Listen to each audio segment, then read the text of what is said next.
Hello, everyone. Welcome to another edition of the Empowering Entrepreneurs Podcast. I'm Glenn Harper. Julie Smith. What's going on, Julie? It's a good day today. Why? Well, the weather's kind of okay. I have an extra shot of espresso in my coffee. Ooh. Didn't get much sleep, but I'm feeling good. All right. Well, this is a shout out to our sponsors, Caribou Coffee. They love us all the time. Well, we've got an amazing guest today. I'd like to introduce Scott Fleszar, a CEO in B2B Vertical SaaS. He also dabbles as a senior advisor for SafeSend while being an owner of Mac Real Estate Ventures. His prior 20 years work experience was in many senior leadership positions at Thomson Reuters. We met Scott back in 2018 when he was visiting Ann Arbor on a sabbatical from his post in Switzerland. Once you meet this guy, you realize not only he's a good dude, but he also has an incredible gift/skill set to engage with people and actually listen to them. Even though he's a Michigan fan and alumni, he's one of the good guys. His passion is finding someone with a vision and building the company, team, culture, and product around that vision. As a fellow accountant, Scott not only sees the debits and credits, but he has perfected the intangible attributes of psychology, leadership, and execution. These traits are elusive to most people. There are dreamers and doers. Scotty is a doer. Once he's tasted the entrepreneurial nectar, he is unstoppable in his quest to be on the entrepreneurial journey bus. Thanks, Scott, for being on our show. It's a pleasure to be here. Wow, what an introduction. I don't know that I'm worthy of all that, but I'm I'm really excited for this conversation. The first thing I'll say is I'm a fan. Glenn and Julie, I think we first met maybe even before 2018 at one of kind of the earlier partner summits, and I've just been a fan of seeing all the things that you've gotten involved with, how you've grown your firm, other entrepreneurial activities that you've been involved with, and just all of my career has been in roles where you serve accounting firms with software and technology. And one of the joys for me is just seeing firms grow, people grow, and get involved with a variety of things. And Glenn and Julie, you've both been you've established a high bar for all the things that you've done and all the things you've gotten involved with. And I also will say that I didn't know if I'd ever be on this podcast, being a University of Michigan degree holder and living in the Ann Arbor area, but I'm really happy to be here. So We must be at the bottom of the bottom. No, I'm just No. We changed all the names and dates to protect the innocent. That's how we do it. Well, we love to when we start on this process of bringing on a guest, and again, we have the privilege of knowing you prior to, but our fans don't. So we wanted to kind of get a feel of where you came from, what you do, and fans. Wait, I thought we paid people to download. Oh yeah, absolutely. Okay. I got a fund for that. Yeah. But it looks like you grew up in New Boston, Michigan, which is, from what I can tell, it's a massive suburb south of Detroit, just below the Detroit airport. And I think it's true that McNasty's Saloon is the only place in Michigan you can wear cowboy boots and a hat and blend in. Is that true? For you to even mention New Boston and McNasty's is blowing my mind right now. But yes, New Boston is my hometown, right near Metro Airport, Detroit Metro Airport, and I'm born and raised in Southeast Michigan, and I'll say humble beginnings. Went to Eastern Michigan University, got an accounting degree, and kind of a funny story there, which might kick things off for this conversation is. I go to Eastern Michigan University after average high school, I'll say academic standing, and I'm getting my accounting degree. And the only reason I got my accounting degree is I went to Eastern Michigan, and I had this idea that I was going to get a business degree. I didn't know which business degree, and in Accounting 101, which every business major has to take, the instructor said, accounting's a great major to have because the accountants are the ones that make decisions about who gets laid off, and they're not going to lay themselves off. And I said, that's a good enough reason for me. Why don't I get an accounting degree? And then, forward to my senior year, I'm like, okay, my grades are good, not great. I don't have any experience. I better do an internship. And that's when I went down to career services. This is, the fall semester of my senior year. And they set me up with an interview for an internship with, at the time, one of the big six accounting firms, Deloitte and Touche, and went to the interview and totally got eaten alive, was not prepared at all. And I just realized, wow, I'm just not ready to step into the professional arena. And also, I don't know that I want to work in an accounting firm and serve clients. And I'm close to getting my degree. Went back to career services, and they said, hey, there's some small, I was tail between my legs, but there's some small software company down the road called Creative Solutions. They do something with accounting software. You might want to check them out. Interviewed there, went much better, and started as a product support rep at a small technology company that was designing software for accounting firms. And that really started my career. And for me, what was unique about it, and I'm sure lots of people have these types of stories, you get a degree and you think you're going to do something with it, and then you do something totally different. So I was able to leverage my accounting degree, but very differently. I wasn't in an accounting firm, wasn't serving clients, but I was at a technology company designing tools for accounting firms. So that was how I got my kind of, I'll say, start into the profession, and really been at technology companies ever since. So when you were in living in New Boston, you got what your mom and dad do? Did they have real jobs? Were they entrepreneurs, or they worked for the man? Yeah, my mom didn't work. My mom stayed at home and Mhm. had a very important job raising the Boy, kids and running the household. And my dad worked actually in computer science, early in computer science, working with early databases, and working for a big organization. So not entrepreneurial, but my grandmother was actually very, very influential in my life, and she was the one that really, I would say, influenced me regarding just the work ethic and the importance of just showing up, and the idea that you better be humble, and not try to be the smartest person in the room, and how you treat people is very important. And so I actually credit my grandmother, maybe even more than my parents, for the kinds of influence that she had on me, and kind of how that's guided me throughout my life, really. Did your grandma live close to you then growing up? Yeah, actually, I lived with my grandma for most of my through my teen years, essentially. And my parents had gotten divorced, so I was actually living with my grandma and my father, and she became just a huge influence on me, and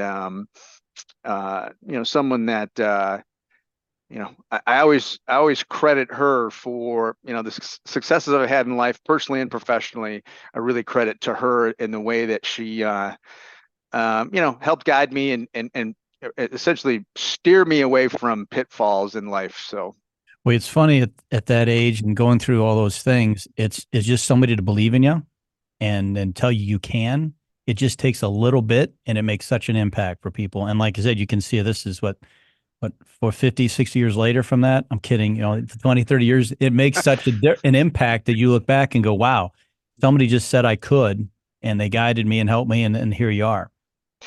right, it not only said you could, and was supportive, but also tough love too. So Oh boy. so so it was okay. Now get out there and do it. And you're not going to sit around the house. You're not going to take advantage of any situation. One of the things I tell my kids, I've got 3 kids, and they're great kids, but I tell them fundamentally is, you are entitled to nothing, and you have to remember that, um, if you haven't ever faced adversity, if you haven't ever dealt with adversity, um, you know, the idea that smooth sailing is always going to be, how life rolls for you, it's just not going to be the case. So you have to go in a mindset you're entitled to nothing, and no one owes you anything. And if you have that mindset, that's the right mindset to, be thinking about how you develop, especially professionally, as you get out into the workforce. Grandma probably had a big wooden spoon too that she swapped people with. Yeah, that's how grandmas roll. Absolutely. You don't want to mess with that.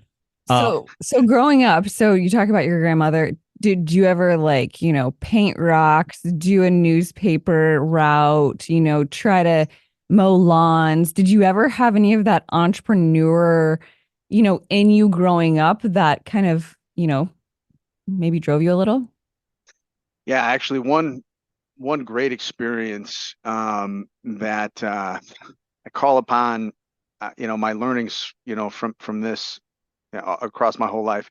So I, in New Boston, worked at essentially kind of a combination florist and flower grower.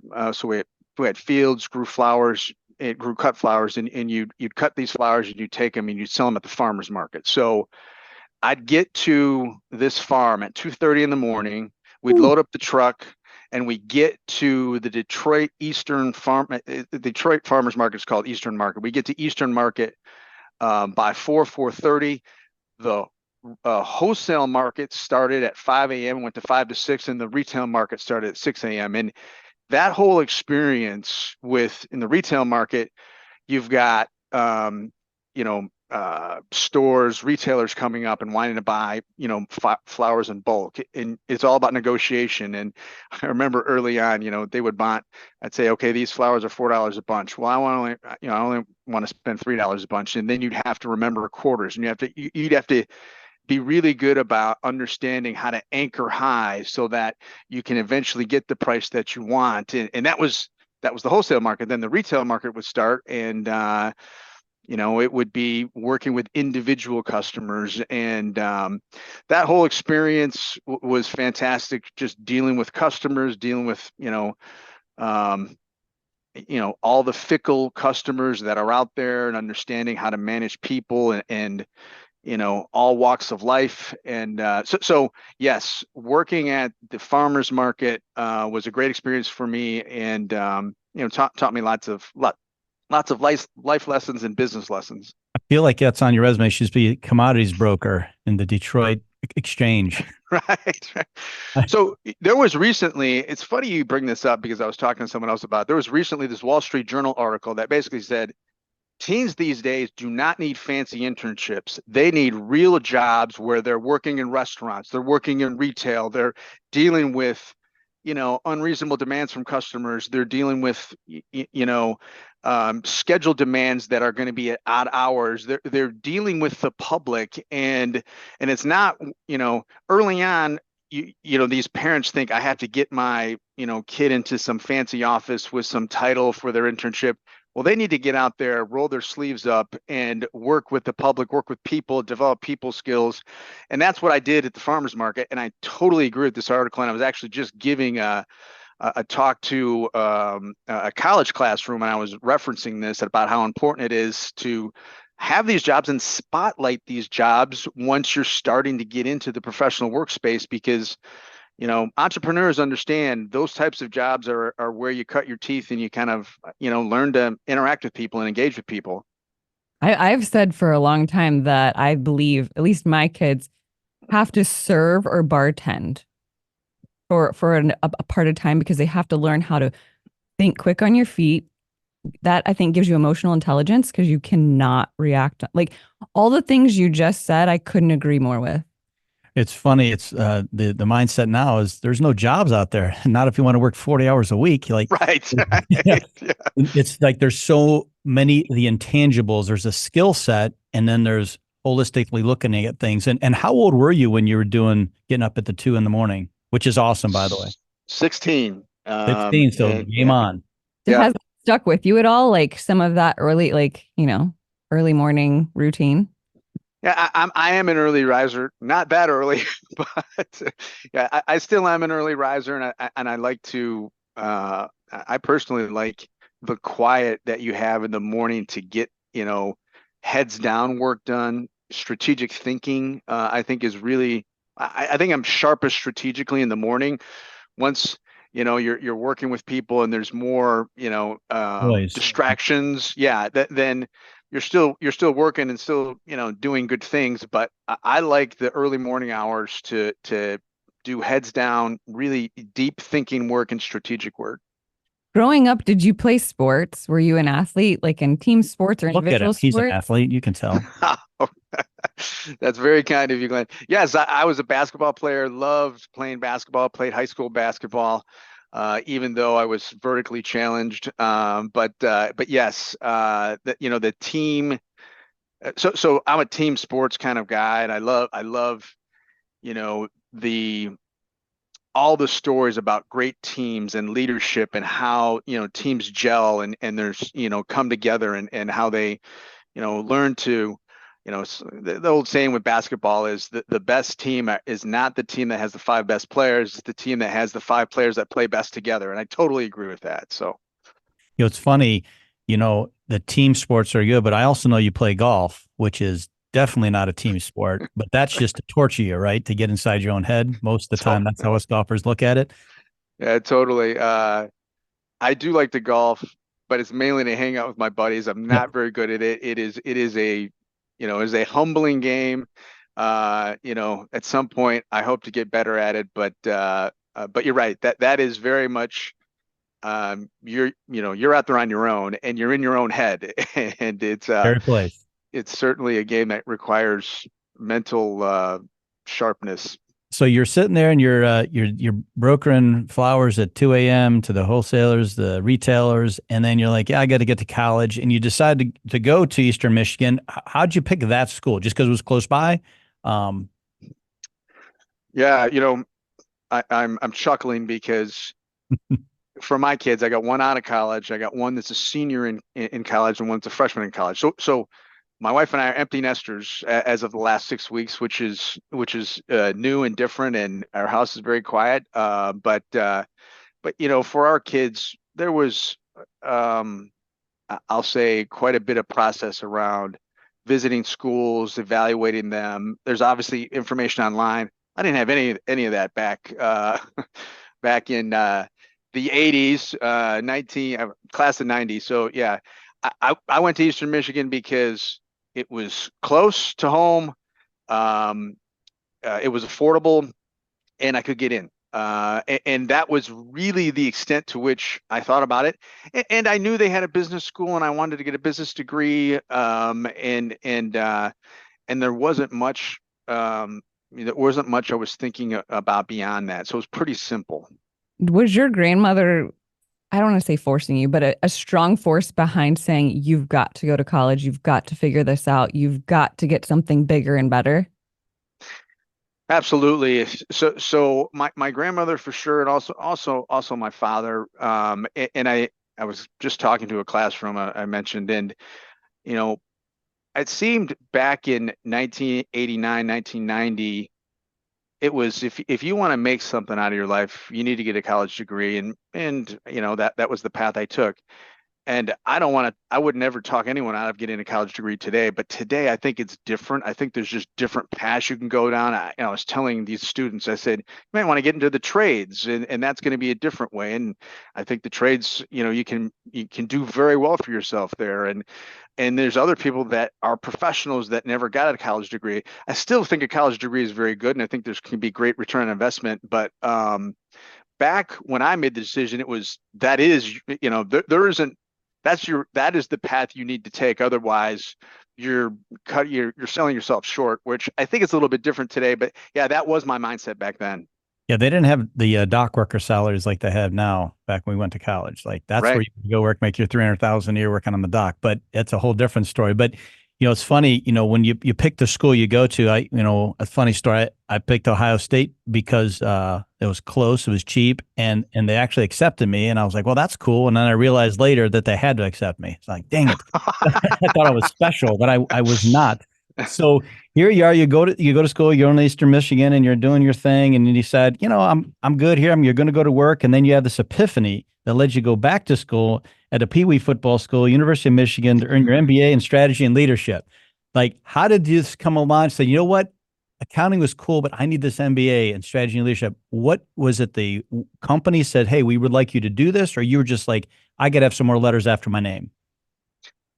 Yeah, great question. So um, professionally, I had a really strong mentor that helped me in my career, especially early in my career at Creative Solutions, which became Thomson Reuters. I started at the small software company called Creative Solutions, and then Thomson Reuters acquired Creative Solutions, and she was a big advocate for me, and someone that mentored me, and at the time I had held roles in at this organization called User Services, so support, customer service, and training. And she had tried to recruit me into a completely different role. And it wasn't something I wanted at the time. And then she said, have you ever thought about getting your MBA? And that can probably allow you to better pivot your career. And also, again, at the time, it was certainly a stepping stone in corporate America to bigger and better things. So very fortunate that this was funded by Thomson Reuters, and they were looking to develop me as a leader. So I had great support from the organization. I had great support from this mentor, and my MBA was invaluable for me to really pivot my career, because I was basically in one function at Thomson Reuters for my first 12 years, got my MBA, and then I went and really started doing a lot of different things. That led to leading marketing for 5 years. Then I got into product management. Then I began running some smaller businesses for Thomson Reuters. So it was a big springboard for me. And certainly I had people, executives in the organization that were encouraging me to go down this path, and they saw potential in me, which is, I'm grateful for, and then I was able to do a variety of other things because it really broke me out of the mold of where I was at. I was very specialized, and then I became more of a kind of a strategic executive leader at that point. So This is one of those cool things where, Julie and I, we always are talking like megacorp, small business, megacorp, entrepreneurs, megacorp. It seems like the people that end up going to megacorp and they go there, and if they believe in them and they feel like, not, I wouldn't say safe, but feel like that the company believes them, the company will invest in you. And you have way more opportunities available to you than you would have at small company. It just doesn't work that way. And it's just a cool thing that they were able to recognize it, you accepted it, and you were able to do it, and you had a fabulous career there, from what I understand it. At some point, I think you were in Switzerland, and I didn't even know, it says on your bio that you learned you're fluent in English in Switzerland, which I think means German, French, and Italian. Did you have to learn all three of those languages to live there? Switzerland, first of all, I did do, we did an overseas assignment in Switzerland. Thomson Reuters has offices there. Switzerland is a beautiful country. So, feel very blessed and fortunate to have had that opportunity. It was great personally, professionally, for our family. And yes, in central Switzerland, literally there's signage there that has English, Swiss German, Italian, and French on it, because there's influence of all those countries there. And we learned enough Swiss German to get by, like ordering a beer, gross a beer, and saying hello, grüezi, but certainly didn't need to be fluent in any of those, and I'm not fluent in any of those languages. Which, it's funny because you think they have their own currency, you think they have their own language, but no, it's a blend, which is kind of funny. Yes, yeah. So you took your family then to Switzerland, from what I'm understanding, and so you immersed your kids into that culture, and they did school over there and everything? Yeah. So my boss at the time at Thomson Reuters, I'm here in the Ann Arbor office. He comes in my office and says, "Hey, I've got a potentially really unique opportunity for you."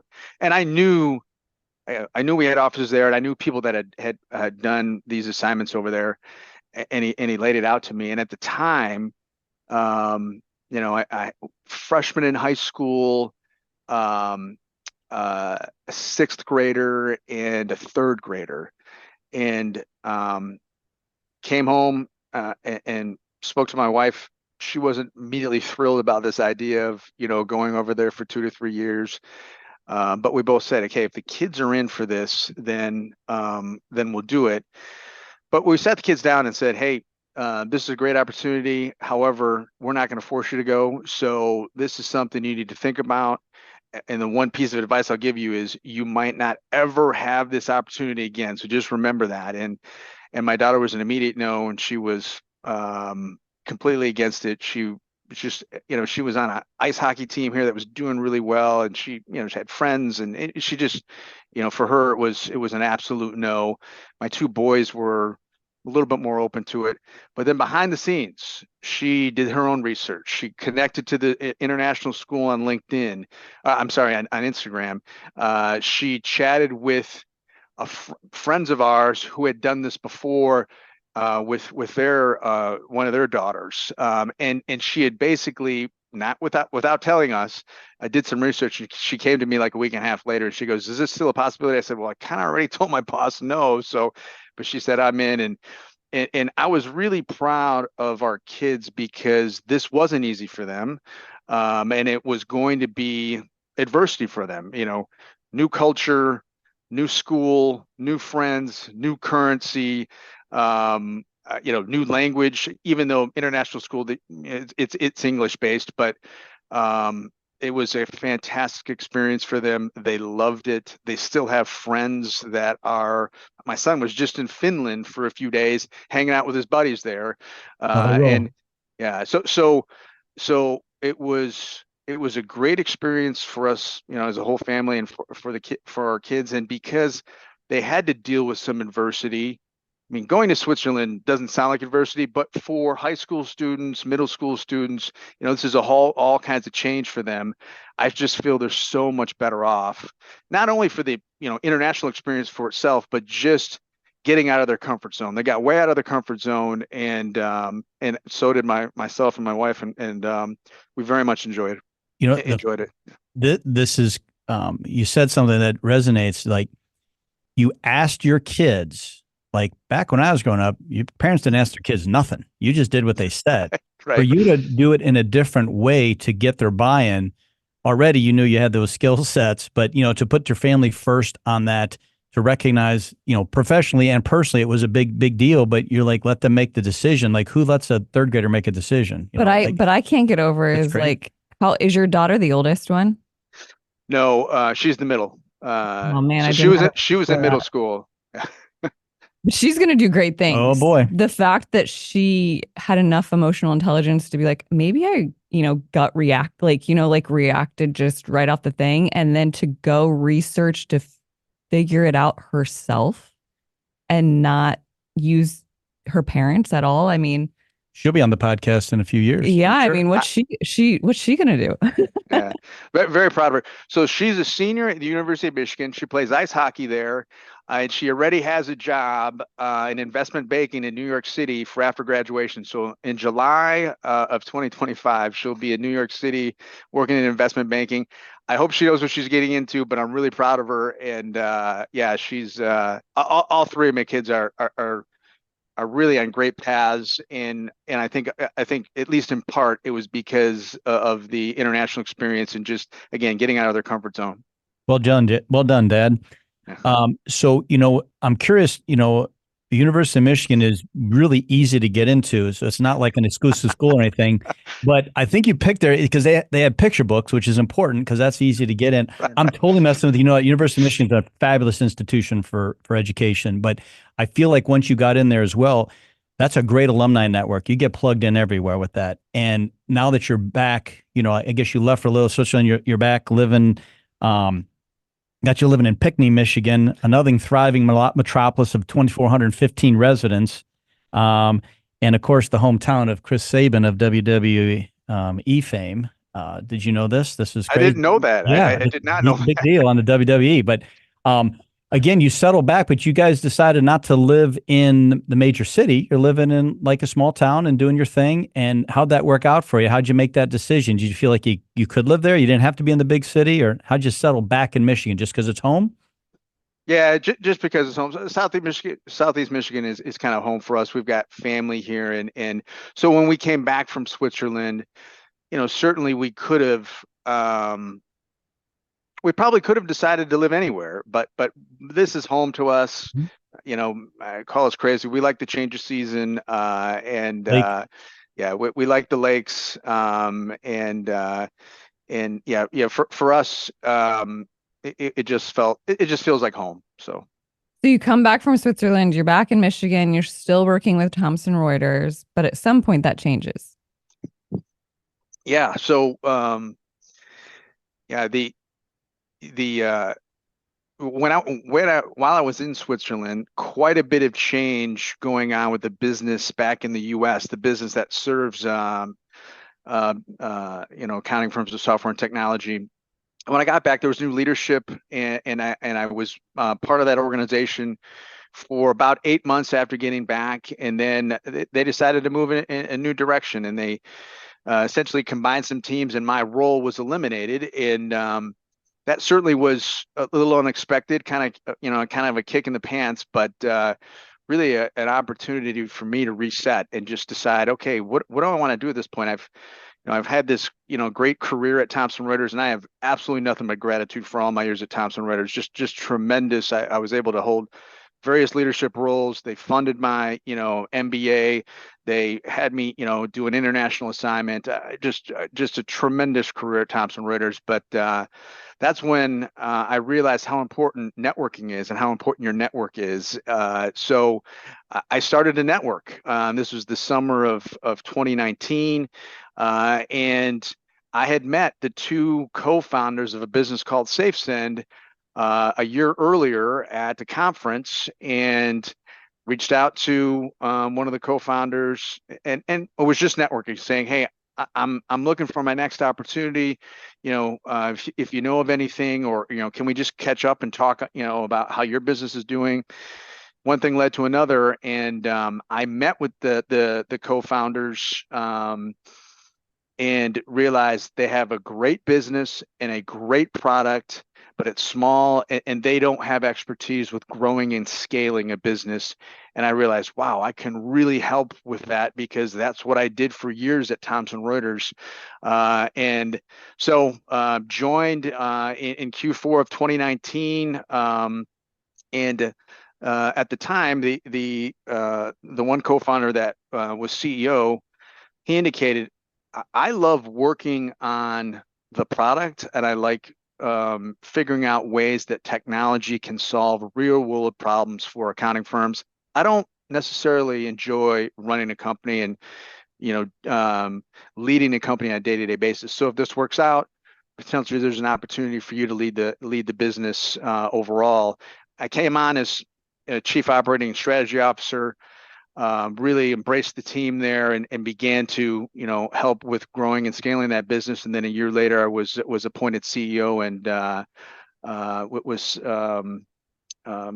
really kind of the pinnacle of my career was growing this business, and being part of a business that when I joined was roughly 40 employees and grew to almost 200. Revenues over the 4.5 years I was there grew 8x, and great net promoter scores for the product, great employee engagement and low turnover, great culture. So I was able to build out that leadership team, grow and scale the business, really put the different functions in place, and lead a high growth business. So it was just a fantastic opportunity for me, and I really grateful to the co-founders for giving me that opportunity, and then having the trust in me to lead the organization, and then drove it to a high growth business that got outside private equity investment. And so that was really a big career pivot for me. I went from a big global multinational corporation to really a small organization, relatively speaking, high growth business, and a vertical B2B SaaS business, and that was just fantastic. I just had a blast doing it. So it's funny how that career path just bounces around, and you end up where you're supposed to be. And as you continue on this, I assume you're still at SafeSend, right? Yeah, right now I'm in a senior advisor role with them. So I work with the board on kind of strategic activities, and just looking out at the marketplace and understanding what's going on at the marketplace. But yeah, I'm still there, but I'm also at this point kind of looking for what my next opportunity might be in terms of, I'd love to get back into leading a business, potentially leading another technology business. So at this point, I'm still working with SafeSend, but also looking for my next opportunity, which I'm really fortunate to have flexibility to do that. And I've been doing a lot of networking, and doing things like these podcasts are great for me to meet new people and to get exposure. So I'm going to make a couple of statements here, and Please do. this is me being quiet now, being loud. SafeSend though, I was waiting for you to full circle that. SafeSend works with Thomson Reuters clients. And so I think you were able to take, what TR gave you as a corporate conglomerate and use that at SafeSend. But I think the closing of that circle is the fact that you somehow found yourself back in that circle, right? Yeah. It's like the mafia. You get sucked right back in. Right. Glenn, earlier you made the comment about, how at big organizations you can really take advantage of lots of opportunities, and I think sometimes big organizations get a bad rap. But one of the downsides of a large organization is, you don't get to know everyone in the business, and there's just, more layers, more bureaucracy. What I loved about SafeSend, what I still love about SafeSend, is you get to know everyone in the business. It's a flat organization. I was able to be involved in everything that we were doing as a business. And then because it's a platform, again, for accounting firms, and it really, helps accounting firms collect information they need from their clients to prepare tax returns and then deliver completed tax returns to their clients. That meant working with Thomson Reuters, again, very closely, as well as the other vendors out there. So you're right. It was quite a bit of overlap in terms of this new culture I was in, and then also working very much with the large organizations that I had all my experience with prior, and it did almost come full circle in that I was able to, one of the things about working in large organizations, it's important, your structure is important, and cross-company communication and collaboration is important.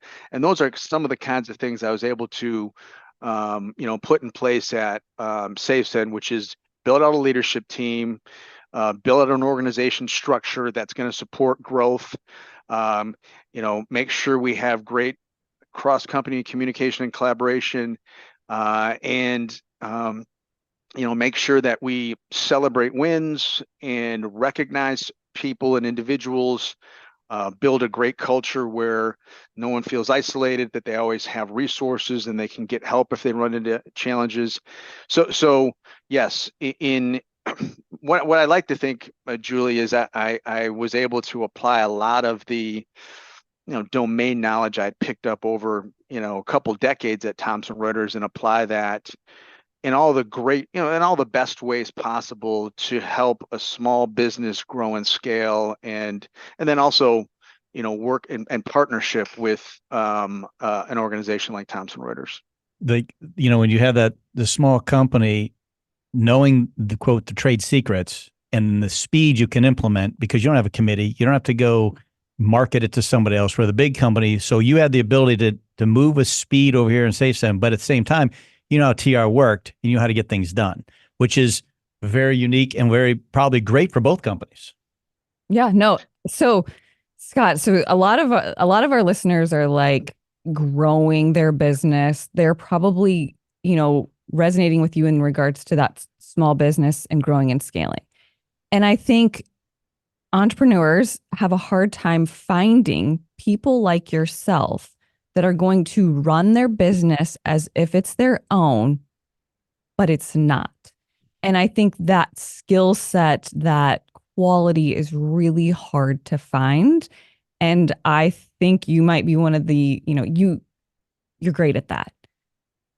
What advice could you give our listeners out there that are trying to grow and scale a business? And I think we hear this all the time of just no one does it like I would do it. And, to grow and scale, you can't be the master of everything, you just can't. So for our listeners, what advice could you give them as they're going through this from your standpoint?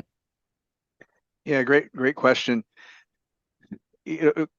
I'll just give you some of the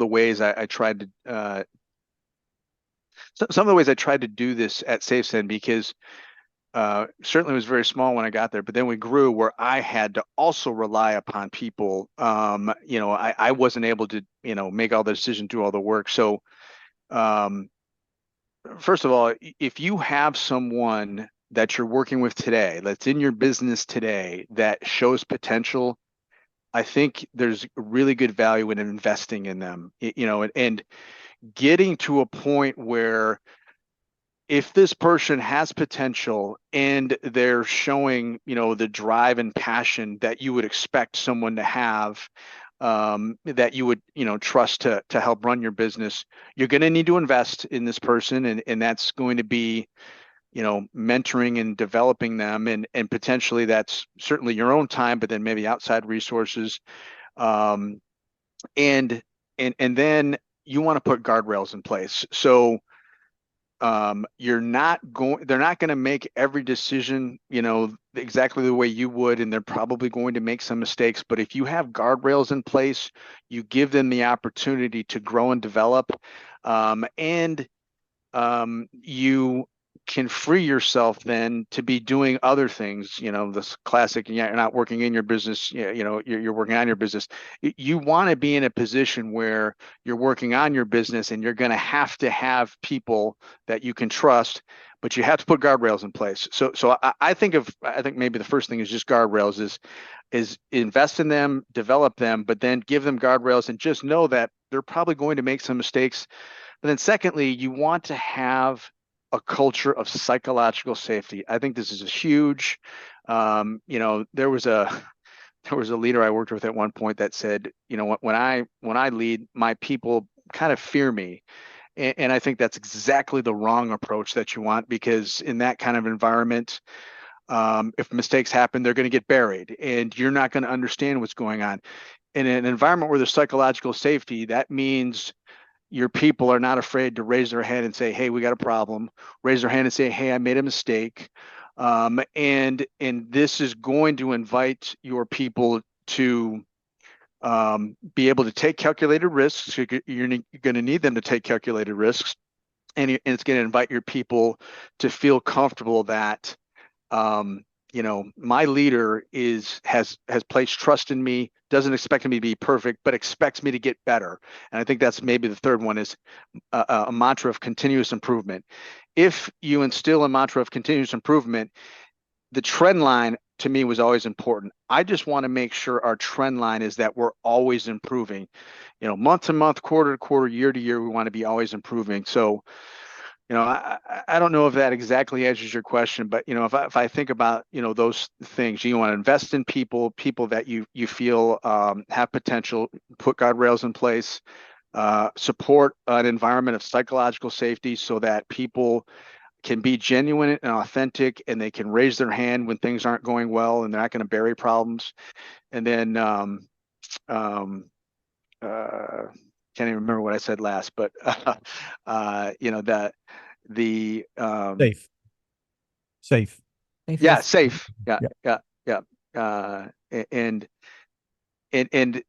you're right, finding these people is hard, and I always think when you're building out a team, as your organization grows, you're best off having a combination of people you've promoted from within and you've developed from within, and then some outside hires that bring in outside perspective, and can help you with blind spots that you might have as an organization, because everyone's working on the same things. So It's so hard to, as an entrepreneur, to trust that somebody can do it, not necessarily as good as you, but it's more of like, can they take it and handle it and not screw it up? It's so hard for entrepreneurs to do that, but ultimately you will never get to the next level if you don't, right? And absolutely, your guardrail comment is probably the most resonant point. Like, they might screw up, but it's not going to sink the ship. It just might be a little dent. right, exactly. I think it's a great segue to one of my favorite questions, which is, what is your superpower? Yeah, I mean, I always try to, stay humble and um, make sure that I'm always coming from a position of gratitude. But what I've had people tell me, people that I've been able to coach and mentor and lead, is that really is kind of my superpower, which is understanding organization dynamics, team dynamics, and building teams that are cohesive, that have people that not only do a great job in what they're asked to do or what their domain is or their function is, but then also make others around them better. So I love building teams. I love building cultures. I feel that's my superpower, and that's a combination of coaching and mentoring individual people, and then also thinking about team dynamics, how people work together. I will start, important strategic meetings oftentimes with statements like, I want to make sure everyone's checked their ego at the door. Egos are going to kill anything that we're trying to accomplish in this next meeting. And it's always trying to make sure that people are all working together and not competing against each other, and making the team better. So for me, it's building teams, it's building cultures, and building, when you have a great team and a great culture, those are high performing teams. And that's always what I'm looking for, is high performance teams.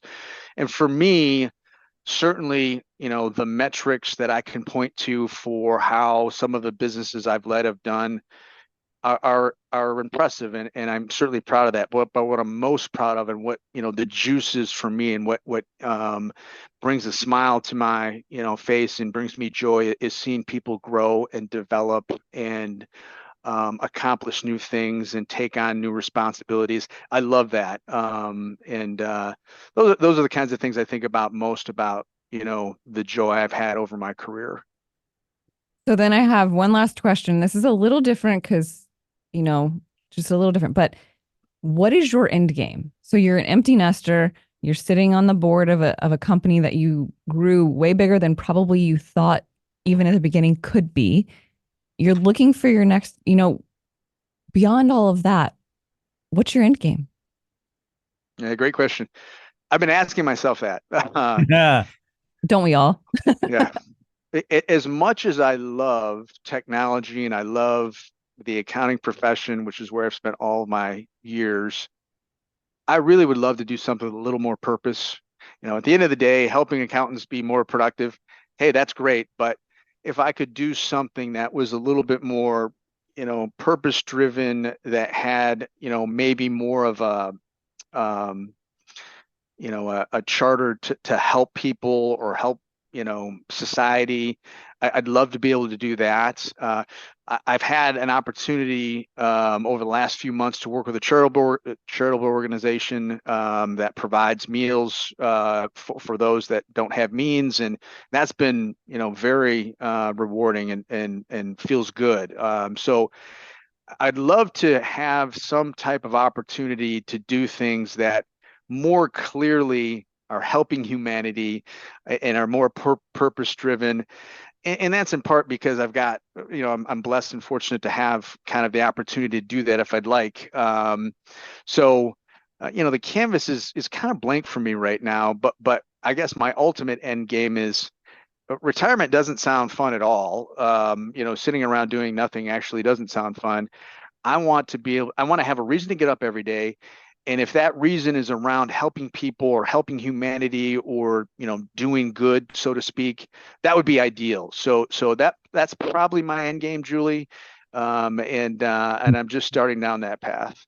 So I love that answer, especially coming from kind of a non-entrepreneur, but there is no end game for you. And I think, driven, successful individuals, whether you're an entrepreneur or you take ownership of an entrepreneur's company, there is no end game because your mind can't sit still. You can't sit still. Like you said, you had to get up with some purpose and passion every day. And so I think, for our listeners out there, what a great full circle, right? Yeah, you know too much. Why would you stop? Now you know the shortcuts. Your amount of effort to get results is exponentially less than it was 20 years ago because you know the shortcuts. So why would you stop? I think also he's coming from a point of gratitude at this point where I don't want to say our younger selves don't understand that, but like when you get up in the morning and you're 26 years old going to your corporate job, that gratitude and, doesn't always come first. And I think you're at a point in your career where you start with gratitude and end with He gratitude. put his time in. Now it's Yeah. time to enjoy the benefits of it. Well, I tell you, Scott, it was great having you on the show. I think our listeners will get a lot of cool nuggets out of this. And, if there's, do you have a plug where people can get a hold of you just in case they might need what you may have to offer? Yeah, yeah, probably easiest to find me on LinkedIn. Scott Fleszar. Fleszar is hard to spell, but if you look up SafeSend, all one word, SafeSend, you'll see me there And as one of the people with that organization. So we'll link we'll link that in our show notes for everyone to be able to get to you. that'd be great. Yeah, my LinkedIn is the best way to connect with me. So Awesome. Well, Scott, appreciate you being on the show. This is Glenn Harper. Julie Smith.